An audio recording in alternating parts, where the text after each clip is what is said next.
Monday, September 27th, regular class. We're going to sort of see how things go as we run through stuff in there to help you guys out at home. We've handed out shirts for the kids who ordered. I have extra small, not an extra small, but I have extra copies of smalls and larges. If you want a shirt, bring in $10 and you can buy those.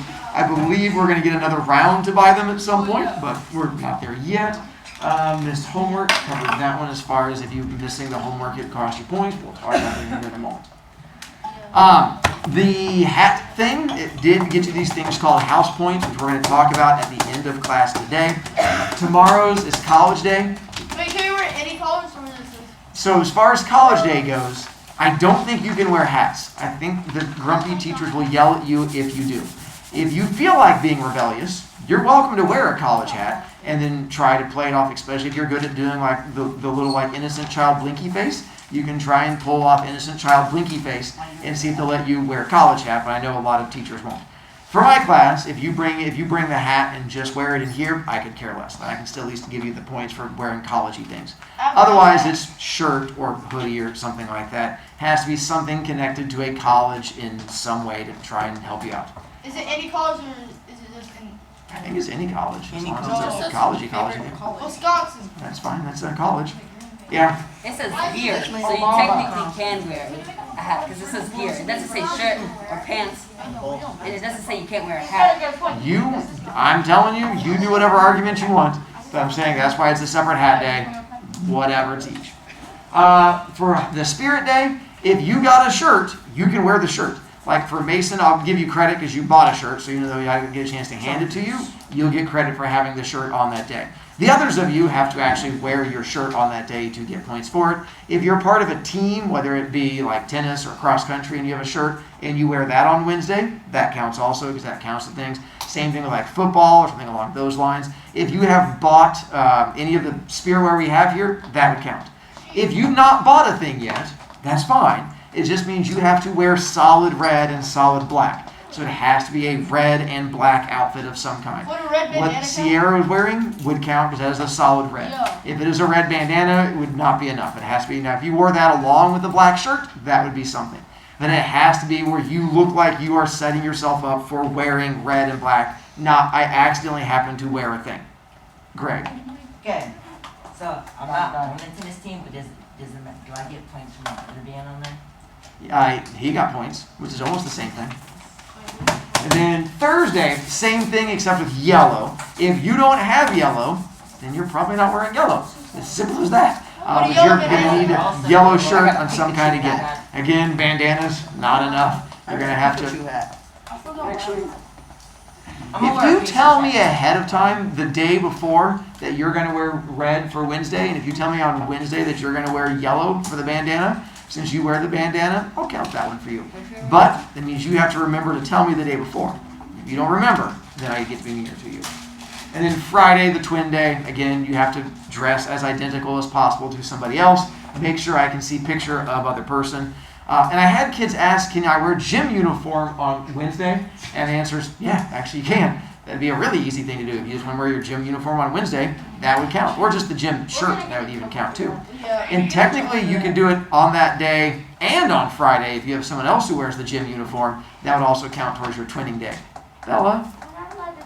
That's not a me issue. I just had kids ask and I'm passing it along. That's a you and your PE teacher issue. I'm just telling you, technically it would work. Lightsy? Does wearing your scout uniform and then having a friend wear the same Yeah, scout? as long as they're both wearing scout uniforms, absolutely. Greg?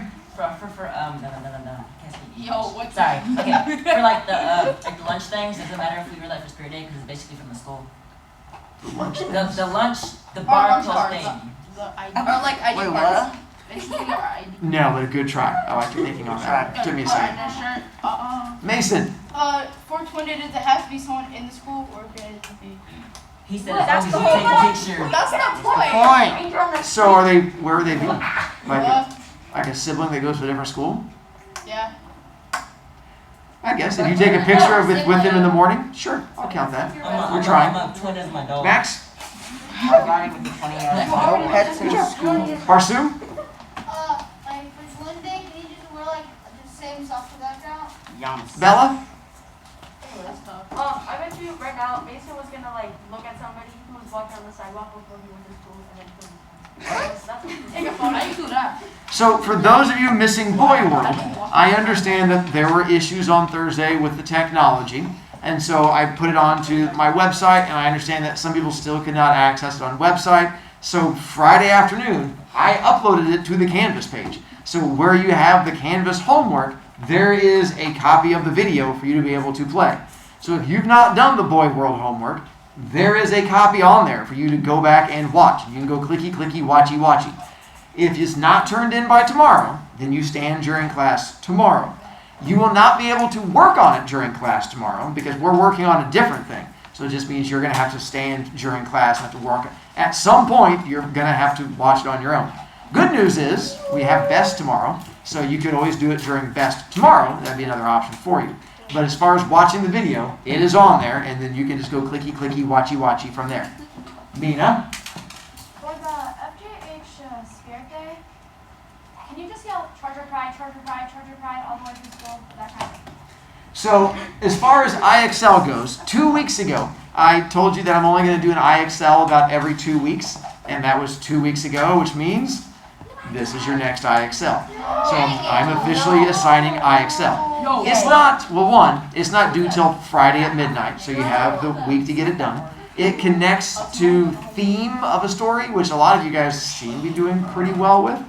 So it's on the Canvassy page where it has today's thing, and on there it's going to say IXL B.2. Here's the thing with it. Not all of you have to do this one. Go open up your Canvas thing now and go look at the quiz from last week. On your quiz from last week, did you get a 22 or a 24? Oh my God. 22. If you did, you don't have to do the IXL. You're already done. That is my reward to you for already having done well on it. If you did well on it and turned it in on time, you've tested out of this IXL and you are already good. If you got under a 22, meaning you got a 20 on down, then the IXL becomes an assignment for you. For those kids who got the 22 or 24, you can still turn it in for extra credit or extra B points. That is up to you. So bottom part down here is if you want to do it for extra credit, you may. If you hate IXL and don't want to touch it, you don't have to. For those of you who got under the 22, this is the same grading thing as last time. As long as you got to the 50% and you turn it in, you can get the failing grade of a 5 out of 10. And then you can go all the way up to extra credit if you want to on that one, and that is fine. If those of you who, again, did well, my goal is, all right, quiz-wise. We have a quiz coming up this Friday again. We're going to do a quiz pretty much every Friday. The reason being is about 5 years ago, I had a conversation with kids in class because they were complaining about me giving homework. And I told them, I was like, I have to be able to assess you. When I go to my meetings, I get yelled at if we don't assess how well you guys have learned. And I said, if I don't give homework, then we're going to have to do a quiz every week. And they go, well, we'll take the quiz. And I go, so you want me to stop giving as much homework and just do a quiz? And they said, uh-huh. So that's why I stopped giving homework all the time and went to one weekly quiz. If it's a thing that you'd rather switch, I can go back to doing the 4 or 5 homeworks and do it.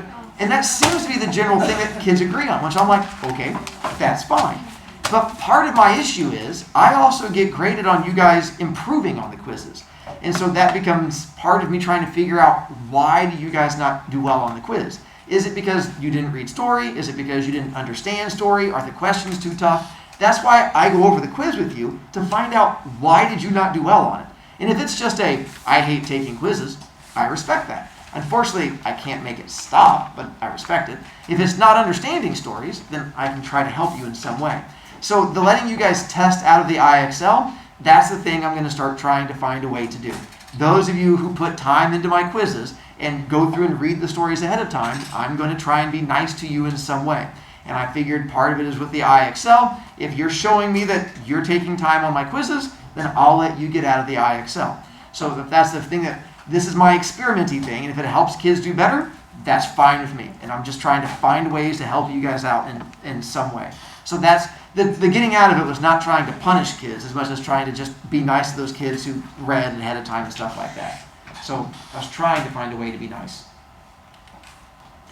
If you turn in IXL, make sure, I don't want to charge you points, but if you turn it in without a name or grade on it like that, last year when we did this, I had kids who cheated, and they would just submit other kids' screenshots. And so I learned from that, which is why I make you, when you turn in your screenshot, I have to be able to see your name on it, which IXL it is, and what your score is, because of the bad kids of the past who I learned the hard way, they were lying to me, which is why I changed it and made it set up that way. So when you turn it in without that in there, I don't try to be mean to you. It's just I never know which kid is trying to be the sneaky kid, which is why I then charge you points as you make me do extra work. So that was my thinking behind it. Mason. So for the personnel or whatever, what point of view is it? Since like a lot of people got. We're going to go through and talk about that. That was a tough question. Absolutely, I agree on that one. That was probably one of the most missed questions on there. And it was probably, there's 2 questions. Typically on the quizzes, I try to give 1 to 2 questions I think are my tough questions. I put on there to try and make you think. That was one of the 2. There was that one, and there's another Priscilla question I put on there that I put on there to try and make you guys think in some way. And that was one of them. All right. If you got under a 17, so 16 on down, open up iPad and fix them. And you can raise your grade up to a 17. It's still a C minus, but it's still better than whatever grade you had. Half the kids in this class failed it. And you guys got like way below a 17. So fix it now. That's why I go over it. I know you guys struggle on quizzes sometimes. That's why I'm trying to help you bring grade back up. So if you did unwell on it, fix it now. Open up iPad. I'll give you answers. Fix all of it, and then just submit it so I can be good to you. Wow. So you're helping us cheat? Kind of. Well, I realize I used to be a kid too, and I understand what it's like being lazy and not wanting to do a thing. But at the same time, if I don't do something, I get fired, and you guys get a different teacher in here. So we have to work. Never. Well, I agree. I don't want to get fired either. But part of it is we have to work back and forth. Like the whole fixing the quiz thing, unofficially, I don't know if I'm allowed to do that or not. But I'm going to keep doing it until I get yelled at because that's what I would have liked to have a teacher do for me. So it's one of those things where, I don't know, they might disapprove of it, but I don't care. I figure it helps you guys raise a grade and you guys take time to do it. I'm fine helping you guys get better grades. Now, given some of you guys just refuse to do it, but there's only so much I can do. All right. Oh, by the way, the reason I go through the quiz on Monday afterwards is to help you guys sort of figure out how I'm asking these questions and why I do a thing, so that when you guys take it on your own, some of these things sink into your brain. We struggled on this quiz. Our average grade on this quiz was a D+. The average grade was a D-. So we improved quite a bit. Remember last week when I showed you the percentages on here? Last week when I did that, our percentages, I think we had 5 of them that were below 60%. This week we're down to like 2 that are below 60%. So you're getting smarter and you're getting better at this. I give really tough quizzes. I know I give tough quizzes. I have really high expectations for you because I know you guys are smart. And so I just keep pushing you to raise up there. And eventually we'll get to it. I have total faith in you guys. All right. We'll come back to this at the end. All right. Let me run through you guys. So on here, here's my thinking when I write this question. Which of the following is not an example of foreshadowing in the story? Part of it is, do you remember what foreshadowing is? Yes. The clues in the story. So 4 of these I gave you in class that we went through and did. If you don't remember that, that's fine. Here's the other thing you would do. If you know what foreshadowing is, you would go through each one of these and try to figure out, did we talk about it in class? Like, the chest exploding, was that a thing we talked about? What did it connect to? The Shocking things. The voice is speaking to Sam. What did that connect to? The nurses. The nurses and doctors. The Sam, his arm is bleeding. Was the IV, the bright white thing that goes back and forth. Checking his eyes. So the one thing, I put this one on there. The teacher sends Sam to the nurse. That was the one that was not foreshadowing. But I put nurse in there just to be mean to you, to see which kids read the question carefully. Because I figured a lot of you guys would just see nurse and be like, oh, nurse, that's got to be foreshadowing. And as opposed to going, oh, that actually had no connection to the rest of the story. So it was just sort of checking to see if you guys were reading and paying attention. My guess, again, for a lot of you, the reason you don't do well on it a lot of times just comes down to the not reading and not paying attention because, I don't know, you're junior high kids and you don't care about tests. So I'm aware of it. But unfortunately, it's not a thing we can get away from. Again, The weekly quiz has got to be better than 5 homeworks a week, so I figure it's got to be a win in some way. Anyway, the voices. Where did we discover most? This was one of the 2 tough questions. The other one was one Mason talked about, which was point of view. This was the other tough one. At the very end of voices, when he wakes up, where is he? He's in a hospital. Was he in a hospital the whole story? No. And that requires you to go all the way back to the beginning. At the very beginning of the story, what was the dream he woke up from? That's where he was at the beginning of the story. He was at the rec site. Because then the talks with the voices come running up there and talking to him. He's on the rec site. So the whole story is not taking place in the hospital. Is he really at his school the whole time? No. Where is he? At the hospital. In In a coma. In a coma. So this was my tough question. If you got this one wrong, that's okay. This was I'm trying to test how well you can think. I did not expect everyone to get this question right. So I'm okay if you missed this one on some level because it was definitely tough. If you got it right, go you. It was a tough question. 3. What literary term? In this one, in the story, Sam wakes up from a dream in which the family was in a horrible car wreck and it felt very real. This was, I threw a whole bunch of words at you just to see if you remember all of them were. What's the definition of internal conflict? What is it? Something. It's a decision. Decision. Is this a decision? Oh wait, yeah. No. No. So my idea is you what's the definition of theme? Learn. Is this a thing we're supposed to learn? Oh. So as you go through it, like resolutions at the very end of the story, him waking up is what part of the story? Beginning. Very beginning. Rising action, again, is the exciting part, but this is the very beginning. So meaning of those, foreshadowing is kind of the only one that really worked for me. So I was trying to give you another foreshadowing clue. Plus, last week was all about teaching you foreshadowing. This week is going to be about teaching you irony, which we're going to get to tomorrow. Boy World. What's the definition of exposition? I don't know. The boring beginning stuff. Boring beginning stuff. The very start of the story, where we find out who is in the story and where it's taking place. Which one of those tells you who's in the story and where it's taking place? Eric's brother, and he's working at. There you go. I'm just trying to make sure you knew exposition. Now, part of this one was, if you never watched the Boy World video, it's really hard to answer these if you never actually watched the video. And some of you tried to take the quiz without ever watching the video. So yes, you're probably going to struggle on those. And that just becomes down to that responsibility thing, which I know kids struggle with. I understand. And my job is to keep torturing you until you become less of a struggle. It's the joy of growing up. It sucks, but it's part of life. Which needs to be the best. The whole point of me doing that Boy World is because it teaches a really big theme. And I figured it was like reaching up and slapping you across the face as far as theme goes. Because Eric comes out and says the theme when he's talking to Mr. Feeney at the end. Because what big thing does he learn? Yeah, he says 2 things. Life is hard and school is important. So that's what I was going for. Because life is hard, and whether you like it or not, school is important. So that's why I chose that. Plus, instead of making you guys read the story, I figured you guys would enjoy watching the stories. It makes it much more entertaining and fun and stuff like that. So I was trying to find something more fun. So I know you guys always like to read, so I was like, well, a TV show's like a story that you watch. We'll try it. Lexi? I actually liked watching it, and I really did catch him literally saying it. That theme at the end? Yeah. And then I go, I might want to jot that down. And I like that. I mean, that show came out like 11 years before you guys were even born for the most part. I think it came out in like 96 or something like that. So 93. I like finding old shows that come like from before you guys and be like, oh, there's still stuff in there.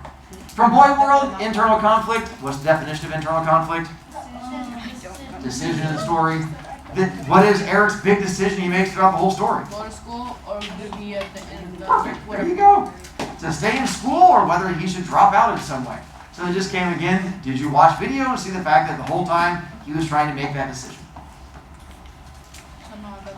Voices Brazil, which of these comparisons? So, like Friday, I had to go to teacher meetings all day. Yay.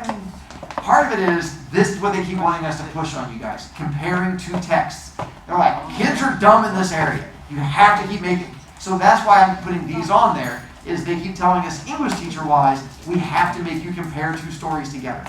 So it'll be a thing I keep doing. I'm going to keep making you guys compare stories, because apparently it's the thing that kids struggle with. So comparing Voices and Priscilla, I was trying to find which one of these was not a comparison between the two of them? They both involve school in some way. The male character who gets injured is Sam gets injured in Voices, and then in Priscilla it was the little Melvin. yeah, Melvin dude gets injured. This one I thought was kind of the female character helping a boy. In Voices, the one about the coma, who's the female character that helps? Nurse. The nurse at the end. In Priscilla, who helps? Yeah. Priscilla herself. The family accident was only in one story. So I figured if you watched both of them, that one shouldn't be too tough on you because the Priscilla story had no family accident in it. And given, I understand, for some of you guys, you're just like, I'm too lazy to do that. I understand. I have to keep torturing you. That was part of what I have to do. Priscilla and Boy World, again, which comparison, making you compare the two of them between those two. Very into Priscilla, when he gets locked in the locker, what happens right after that? They leave for school and then a storm hits. Huge storm hits, which implies the boy's gonna die because he gets stuck into a locker for like a week, unless this, apparently you guys really did not like him, which I respect. I liked it. And so that plays a big role in the story, is the fact that he gets stuck in a locker and a blizzard hits. In the boy world, what's his whole job? Be rude. No, that's his hobby. Oh. No, Weatherman is his job, so that's why I was trying to do the whole weatherman thing. As you went through it, characters learn a lesson about how school is the most important thing. Priscilla, they could care less. One of the characters has to decide between school and work. That would just be Boy World. One of the main characters gets beat up by another person. That only happened in the Priscilla one. And by the way, I know you guys don't like taking quizzes, which is why I put answers like that on there, because I feel the same way. So I figured for those of you taking the quiz, at least you can try to have a small giggle at some point. That's what I was aiming for. Bella? If that kid had water, he could survive in that locker. True. And I'm hoping at some point his family might have been like, hey, my boy's not come home, and might have gone searching for him, but I don't know. He might not have had the best home life, though. janitor, like Could be, so yeah, could be also the same thing. You know, I hope he doesn't die, but kind of just left it out there. I hope he does. Lightsy? When I was doing this and I read that one, I'm like, Yeah. I told my mom about it and she said, people really click on that. Yeah, I have some kids. For Priscilla, this was the other tough one that Mason brought up, the point of view for it. This was a tough question. On this one, there's two paragraphs like in the first column, the very first one, and then down towards the bottom, where it says, I'm not talking about those little pink tickets. I'm talking about a past. I admit it. I'm 5'5". I shrank away from him. I might add, what pronoun's being used? What point of view does it make it? Oh. So that first person is definitely not following Priscilla. So it was being told by an unnamed narrator throughout the whole story. That was definitely a tough one because you had to be able to find those two little sections, and that's why I like to throw it in there to see which kids pick up on that one. It was absolutely a tough question. I would agree with you on And then that it one. says like his and he. It does, because in like at the very end of it, it says I again, which is why, unless you read it carefully on that one, if you just quickly jump and look at a part, it definitely feels like third person. Okay? It also says like you. Like It does. And that's why I did not put second person on there, because I did, you could have chosen that one, which is why I made sure not to put it on there. From Priscilla and the Wimps, which needs to consider the plot point. So this is one that we had the previous week, where I gave you plot points, and then one of them was a character description. I did the same thing again. Plot points, one of them was a character description. Which one's the character description? Montclair runs the school. By the way, here's a hint. We struggled on this question. We struggled on this question last week. This coming Friday, I'm putting a question just like this on this coming quiz. So I'm just giving you a heads up. It's going to be on there until we get better at doing that thing and be able to figure it out. But now I'm telling you, and I'm going to put this same hint on there. If you see this hint, that means look for a character description. So this is my way of trying, for those of you paying attention, me trying to help you. For Priscilla, the setting at the very end of it, what setting is important at the very end? Winter. The winter, because the blizzard comes in. By the way, even if you weren't sure, it never takes place on the street. No. Daytime, only because it's at school. The cafeteria is like one paragraph. So I tried to even make it easier by giving you other ones that weren't even really in the story. And the last part, which character description is the most inaccurate? Priscilla. Priscilla. Small. Priscilla. Because again, I tried. They said that she's huge, like the size of a basketball player, and that she's loud, and the fact that she's mean to people. So I tried to make that on that one. Really said even though she's not Brazilian. I still think the friendly's not bad because she was friendly to Melvin. She wasn't friendly to jerks. He deserves it. And I agree, Monk kind of deserved it. So last time I showed you this, we had a whole bunch of issues on here as far as like how well we did. We only had one that was really low. The previous week, I think we had 3 that were below 50%. And then we only had 2 that were like in the 60s. And then from there, so overall, we've improved. You guys are getting better. Given I still have work to do, but you're getting smarter and you're getting better at taking it. Even if your overall grade, you don't think it shows it yet, trust me. The percentages show that you're getting better at it. And then we didn't do as well on the top end. We didn't have as many like perfect scores. But overall, we were way more in the middle. This coming Friday, I think you're going to enjoy the story this week. It's fairly easy and you guys are going to freak out at the end. And then the story that you have to read on your own is a really short story, and it's about a space zoo, and it's sort of entertaining on that one too. So I have faith, and it's only like those 2 and then like a couple past questions. So I'm hoping this week's going to be a slightly easier one for you. Do we have to email you if we redid it? So if you redid it, make sure you email me. Because again, that's how I know to go look for which kids actually were responsible enough to fix it. Lexi? So, I forgot. Good question. So again, make sure you email me and then you should be good to go from there. So, house points. While you guys are emailing me, I mentioned this a little bit before, so we have a competition going. Hang on, I think Frolic, Bolio might be trying to contact you. Yeah. Because she's sending me messages, but my phone isn't working, so she can't call you. I'm getting. You're taking care of whatever it is? Yeah. Okay, just wanted to make sure. So we have a competition between us, the Stars, and the Globetrotters to see which team is the best. And you guys help us score points, because we used to just argue which team was the best. And now we have definable evidence. We score points every time you guys do stuff like dressing up for the hat day today. We score points for that. Going out for a team, we score points for that. What is it we get for winning? Well, anytime you do junior high sports, you get the same thing, which is knowing you're better than someone else. You get the same thing here.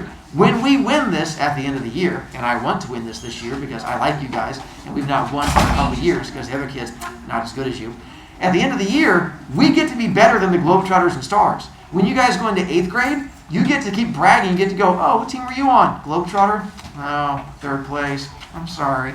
And that the joy it brings you on the inside is what we're going for. We also get a giant trophy, but this trophy will stay up. It'll go over there on my big shelf, but we don't have it right now. Currently, the Globetrotters have it because they won it last time. Didn't they won like 5 years in a row? We're going to show you. Actually, I have it up there. We're going to show you in a second. On the way down to science, we have this board. One, it tells you upcoming events where you can score points. Like this Thursday is a volleyball game. If you go to the volleyball game, I will be there also, and we get points for kids going to it. Just going and sitting in the audience and going, woo, volleyball, we score points for it. And so we're going to try and do one for like each of the different sports when we get a chance. This week is the volleyball one. This tells us the rankings, which team's in the lead, which we're going to update after this week. Because this week we have a bunch of points coming in for kids dressing up, so we're going to update it then. And then we rank our 7th graders with your points. As you guys do things to gain points, we have a leaderboard, and you guys get a chance to go on to the leaderboard at the end of this week. Up in this top area is the listing of the teams who have won. We won the first 2, and then the Globetrotters won 3, and then we won 1. There's another one up there. I haven't taken the newer picture. The Globetrotters did win right after that, and then we didn't do it the last 2 years because of COVID. We missed out last year, missed out the year before that. So I'm hoping we get a chance to come back and win, which is why you'll see these little signs up there every time the team has won. Ways that you can gain points. Things up there, if you join a club, like if you do the K-pop club, writing club, if you're part of the school play, joining the football team, tennis team, anything like that, we gain points for it. Things we're doing, like geographies, like random things that are blah, blah, blah, boring. If you're in choir and you get a solo at a concert, we get points for that. If you're in band or orchestra and you do ISMA and you get gold, we get points for that. Let's see, it's there. If you do track in the spring and you set a school record and get your name up on the wall, we get points for that. Anyone who joined a team, you automatically got points for that. Spirit Day is the thing we're doing right now, so you can get 5 points this week if you dress up all those days. If you bought a Heroes t-shirt, you got points for ordering a Heroes t-shirt. Special game, that's the thing coming up. Charger Challenge. Each 9 weeks, each team, Heroes, Globetrotters, Stars, we pick 15 kids to participate in a challenge after school where we have like a small Olympics. It has like dodgeball, it has a race, but then we also throw in stuff like puzzle solving, it has a trivia section, and you compete against them to see which kids win the most points. If you win, you get these limited edition buttons that only 60 kids ever get to have each year, and you get one of those buttons. You get 10 B points added to whatever your B point thing is on top of it. You get your name in the hallway forever. Our name list goes back to before you were born. It goes back to 2004 of kids who have won this. If you had older siblings who have ever been here and won, their name is up in the hallway. If you guys win this year, your name goes up permanently in the hallway. Stuff like that. So that's the house point thing we were talking about. Tomorrow, if you're still missing Boy World, I make you stand. Do not make me be mean to you, please. Have a question. Take off except for